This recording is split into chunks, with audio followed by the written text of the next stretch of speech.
సంస్థ రంగంలో దిగబోతుంది. సో ఇప్పుడు ప్రవీణ్ సూద్ ఎవరైతే సిబిఐ అధికారులు ఇద్దరిని సెలెక్ట్ చేస్తారో, అలాగే పోలీసు నుంచి ఆయన సెలెక్ట్ చేస్తారా, ఆయన రెఫర్ చేసిన ఒక ఇద్దరు వ్యక్తుల్ని ఇక్కడ తీసుకుంటారా అనేది చూడాలి. దాంతో నలుగురు అవుతారు. అలాగే ఫుడ్ అండ్ సేఫ్టీ మెజర్మెంట్స్కి సంబంధించి కూడా ఒక అధికారి ఎవరైతే ఆ చైర్మన్ ఉంటారో, ఫుడ్ అండ్ సేఫ్టీకి సంబంధించి ఫుడ్ సేఫ్టీ అండ్ స్టాండర్డ్స్కి సంబంధించి చైర్పర్సన్ ఎవరైతే ఉంటారో ఆయన ఒక అధికారాన్ని నియమిస్తారు. సో ఈ 5 మంది మాత్రమే రేపు జరగబోయే ఈ కల్తీ నెయ్యికి సంబంధించిన దర్యాప్తు సంస్థలో అధికారులుగా ఉంటారు తప్పితే ఇప్పుడు రాష్ట్ర ప్రభుత్వం నియమించిన సిట్టు దాదాపుగా రద్దయినట్టుగానే మనం భావించాలి. దీంట్లో ఎఫిషియెంట్ అధికారులు ఉన్నారని కానీ సిబిఐ కానీ భావిస్తే డెఫినెట్గా వాళ్ళల్లో దీంట్లో నుంచి కూడా ఒక ఇద్దరిని కూడా సెలెక్ట్ చేసుకునే అవకాశం అయితే ఉంటుంది. కానీ ఇప్పుడు సర్వేస్ త్రిపాఠి ఆధ్వర్యంలో నడిచిన ఆ సిట్ అయితే దాదాపుగా బంద్ అయినట్టునే చెప్పాలి, అది రద్దయింది. సో ఈ రద్దయిన నేపథ్యంలో ఇప్పుడు కొత్తగా అధికారుల్ని ఆంధ్రప్రదేశ్ క్యాడర్లో ఏ అధికారుల్ని ఇద్దరిని తీసుకుంటారు ఐపీఎస్ అధికారులని అనేది వేచి చూడాల్సిన పరిస్థితి అయితే ఉంది. మరోవైపు ప్రవీణ్ సూద్ సిబిఐ తన కార్యాలయంలో ఏ ఇద్దరు అధికారులని నియమిస్తారని చూడాలి. అలాగే ఫుడ్ సేఫ్టీ స్టాండర్డ్స్ కమిటీ నుంచి ఎవరైతే చైర్పర్సన్స్ ఉంటారో ఆయన ఒక మనిషిని నియమించే పరిస్థితి ఉంటుంది. సో ఈ 5 మంది మాత్రమే ఈ కేసుని దర్యాప్తు చేసే బృందంలో పాల్గొనే కీలక సభ్యులుగా మారిపోతున్నారు. సో అది ఈరోజు ఆ లిస్ట్ వస్తుందా, రేపు వస్తుందా అనేది ఇంకా ఒక క్లారిటీకి అయితే రావాల్సిన పరిస్థితి అయితే ఉంది. బహుశా ఈ 2 రోజుల్లోనే ఈ సిట్కు సంబంధించి ఏదైతే కేంద్ర దర్యాప్తు సంస్థకు సంబంధించిన వ్యవహారంలో సుప్రీంకోర్టు ఆదేశాల ప్రకారం ఏదైతే ఆదేశాలు ఇచ్చారో వాటి ప్రకారం కొంతమంది 5 మంది పేర్లు బహుశా ఈరోజు సాయంత్రానికి కానీ రేపటి లోపల దీనికి సంబంధించిన అధికారుల లిస్టు తొలి జాబితా వచ్చే పరిస్థితి అయితే కనపడుతుంది. దానికి సంబంధించి ఫర్దర్గా యాక్షన్ ఎవరెవరు తీసుకుంటారు, దాంట్లో ఎవరెవరు అధికారులు ఉంచుతారు, డిఎస్పీ స్థాయి అధికారులు ఎవరు, లేదు సిబిఐ నుంచి ఎంతమంది అధికారులు రంగంలోకి ఉంటారు, ఆంధ్రప్రదేశ్ నుంచి ఎంతమంది సీఏలు ఉంటారు, లేకపోతే డిఎస్పీలు ఉంటారు అనేది కూడా చూడాల్సిన పరిస్థితి అయితే ఉంది. ఇక సిబిఐ కంట్రోల్లోకి వెళ్ళిపోయింది కాబట్టి ఇక ప్రవీణ్ నేతృత్వంలోనే ఈ 5 మెన్ కమిటీ ఆయన యొక్క సూపర్విజన్ లోనే విచారణ చేపట్టాల్సి ఉంటుంది. ఇక్కడ చాలా క్లియర్ గా సుప్రీంకోర్టు చెప్పిన అంశం ఏంటంటే కోటాను కోట్ల భక్తులకు సంబంధించిన అంశం కాబట్టి, వాళ్ళ యొక్క మనోభావాలకు సంబంధించిన అంశం కాబట్టి పారదర్శకంగా జరగడం కోసమే ఈ కమిటీ వేస్తున్నాం. అటు రాష్ట్రానికి పూర్తి బాధ్యతలు అప్పచెప్పకుండా, కేంద్రానికి పూర్తి బాధ్యతలు అప్పచెప్పకుండా చెరొక 2 అధికారులు నియమిస్తూ ఒక స్పెషల్ ఫుడ్ సేఫ్టీ అండ్ సెక్యూరిటీకి సంబంధించిన అధికారులను కూడా ఒకరు నియమించారు. ఈ నేపథ్యంలో ఆల్రెడీ 9 మంది కమిటీ వేసింది, రాష్ట్ర ప్రభుత్వం సిట్ వేసింది.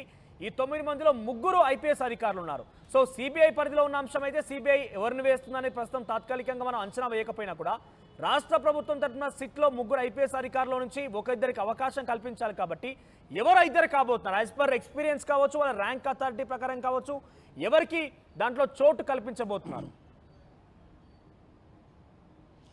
మనోజ్, ఇక్కడ ఏదైతే సర్వేస్ త్రిపాఠి ఆధ్వర్యంలో సిట్ ఏర్పడిందో ఆ సిట్లో ఉన్న 3 ఐపీఎస్ అధికారుల్లో ఏ ఇద్దరిని సెలెక్ట్ చేయాల్సిన పరిస్థితి కూడా లేదు, ఆ క్లారిటీ లేదు. ఎందుకంటే సిట్లో ఉన్న అధికారులను కూడా మీరు వాడుకోండి అని చెప్పలా.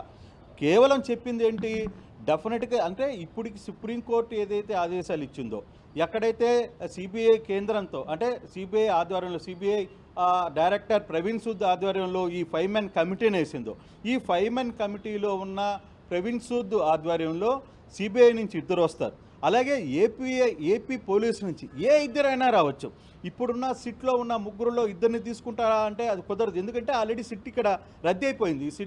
ఈ సిట్కి ఇక్కడ ఏపీ డిసైడ్ చేసిన సిట్టు కంప్లీట్గా అది రద్దు అయినట్టుగానే మనం భావించాలి.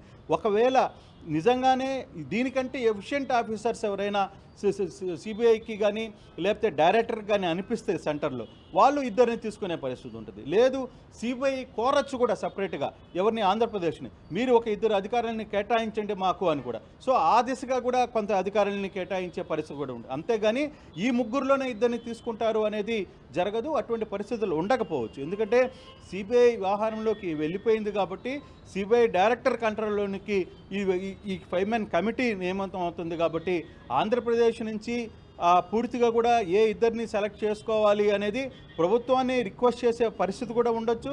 ఒక ఆప్షన్ ఉంది. రెండోది సిబిఐ ఒక 2ని తీసుకోమనే పరిస్థితి ఉంటుంది. లేకపోతే దీంట్లో ఉన్న మరో 2ని కూడా తీసుకునే పరిస్థితి కూడా ఉంది. లేదు దీంట్లో కాకుండా బయట నుంచి కూడా అంటే ఏపీలో పనిచేస్తున్న అధికారుల్లో మరో 2ని కూడా తీసుకునే పరిస్థితి అయితే ఉంటుంది. కానీ ఈ వ్యవహారంలో ఈ సిట్లో ఉన్న అధికారులనే తీసుకోవాలని ఎక్కడా లేదు కాబట్టి అది సిబిఐ డైరెక్టర్కి సంబంధించి వ్యవహారంలో ఒక ఆలోచన అయితే ఉంటుంది.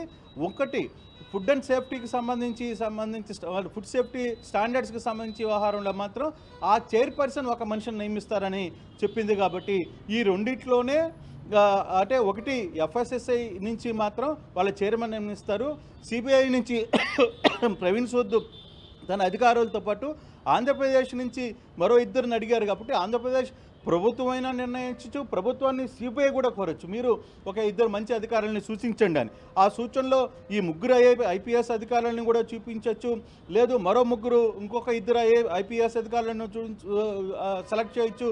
అది మరి ఇంకొక గంట 2-3 గంటల్లో కానీ ఈ వ్యవహారం ఒక కొలిక్కి వచ్చే పరిస్థితి అయితే లేదు. కానీ ప్రస్తుతం సిట్ అయితే మాత్రం ఆంధ్రప్రదేశ్ వేసిన సిట్ మాత్రం రద్దయినట్టుగానే మనం భావించాల్సిన పరిస్థితి ఉంటుంది మనోజ్. రైట్ కృష్ణమోహన్, సో మొత్తం మీద సుప్రీంకోర్టు ఆదేశాలతో ఒక్కసారిగా సంచలనంగా మారింది. ఎందుకంటే ఇక్కడ 5 మెన్ కమిటీ వేసింది, అంతకు లోపే రాష్ట్ర ప్రభుత్వం ఒక సిట్ని ఏర్పాటు చేసింది. ఆ సిట్లో 9 మంది అధికారులు ఉన్నారు, దాంట్లో 3 ఐపీఎస్ అధికారులు ఉన్నారు.